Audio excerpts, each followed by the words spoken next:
Yeah, what about, when did you get diagnosed? I mean, as a kid? Or? I was diagnosed with ADHD when I was 15. Okay. So 8 years ago. And then the OCD, I was also diagnosed at the same time. So I went to a psychiatrist or whatever, and they told me, you know, you didn't complain about any of these things, but all of these things are signs of OCD. And so I guess my whole life I've had it. I just kind of thought maybe everybody has it, or this isn't that annoying to me, so I'm not that bothered by it. Yeah. I guess mine was a little bit less of like I had a doorknob thing too. I have to touch the middle of the doorknob. If I don't touch the middle, I can't walk away from that doorknob. Like, there's no way. Or I'll go back to the faucet because I didn't touch the middle of the faucet. Literally, I'll be in my room like trying to fight it. It's like I have to go upstairs. I have to go touch that faucet. Do you deal with that stuff to this day, you mean? Oh yeah, definitely. Oh, not nearly as much. Yeah. Like, I've kind of come to see that, like, okay, if you do not touch it, it's really not going to cause that big of an issue. Yeah. So this is how I knew that the OCD was probably true when he said I probably have it. When I was trying to learn my times tables in elementary school, I was having a lot of trouble memorizing them.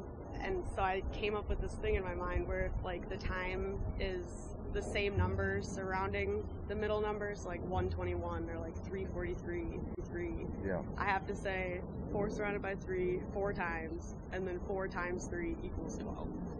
And that I still do.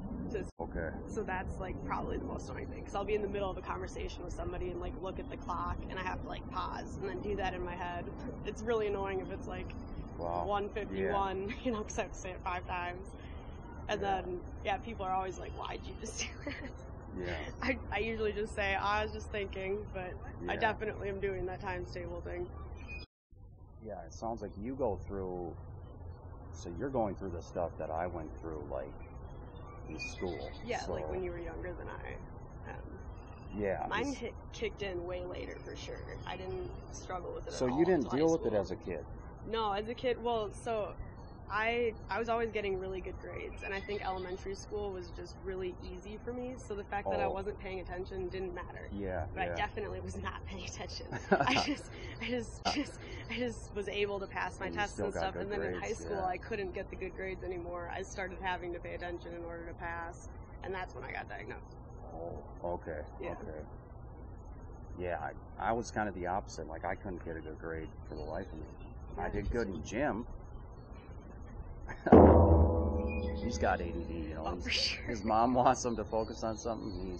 She's out here waving strangers. Yeah. In gym, I did well. That was just because I like sports, you know. So that's when I realized right away that, like, if I was interested in something, I could do good at it. Yeah. But if I had no interest in it, there's just nothing gonna happen. Yeah. And it was frustrating because I felt like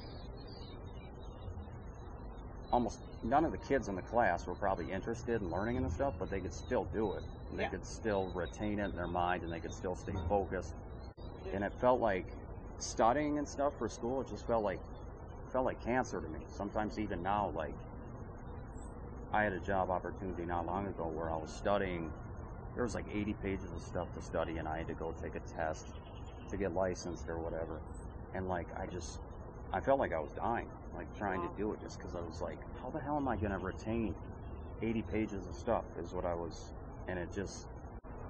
My biggest issue with memorizing things is definitely getting overwhelmed. But looking at the page, I guess I've just found ways to be like, all right, you're going to have to memorize this. So like, think of a jingle, think of a rhyme, think of something that's going to help. I actually struggled a lot with alcoholism a few years ago, so I went to treatment a couple times, inpatient, and there I learned everything I needed to know about mindfulness and being able to like keep a handle on that kind of stuff and not get overwhelmed. And up until I went to treatment, I would say I was identical to you, and then I left there and I felt like, wow, that stuff does not have to be as overwhelming as I thought it was. And is inpatient, is that where you stay there? Yeah, I stayed there for 45 days both times. Okay. Yep. Really what I gained out of that was not how to be sober. It was how to work through your mind, knowing that it's different than a normal person's mind. Right. Like creating different pathways, because the way that you're taught in school is the pathway that works for the majority of people. Right. But obviously our brains are a little different. Yeah, We need to learn a yeah. little differently. So I learned how to take what they're telling me and then make it make sense to me. Yeah. And if anything, I felt like ADHD has been a major gift in my life. I'm able to focus on a lot of different things at once, whereas Yeah. some people can only focus on one thing. It's a completely one-track mind, whereas like, I have 50 projects going on at one time. I'm able to handle them all, and I'm excited about them all. But the ones that I'm not excited about, like we've said, I'm just not excited, and I'm not going to finish it. I'm not going to do it. So it's interesting you say that, because I feel like I can't do a whole lot of multitasking without getting overwhelmed quick. Yeah. I think you would really benefit from some mindfulness books. Really. Well, after you mentioned like the inpatient stuff, I started thinking, oh my God, maybe I should look into taking classes or anything that would be therapeutic.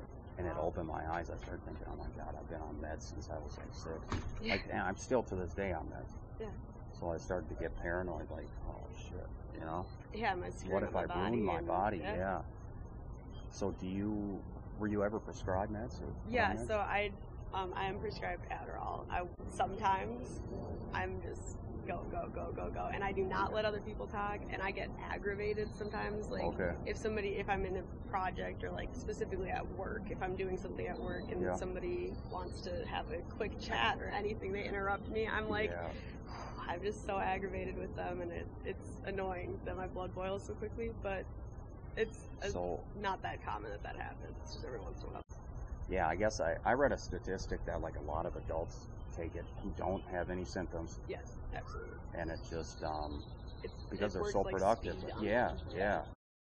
But to them, it means like they could get a promotion if they can get this project done by tomorrow, and the only way to do that is Adderall. Absolutely, yeah. It's crazy. So I imagine compared to something like caffeine, it's probably 10. Absolutely.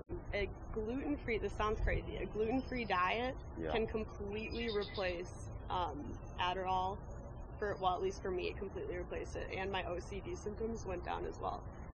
How soon would you say you started seeing the effects of that? Because probably 2 weeks. 2 weeks, okay. Yeah, for 2 weeks it was annoying, and I felt a little groggy, and but after 2 weeks, I felt like I could run a mile when I woke up, and I don't even like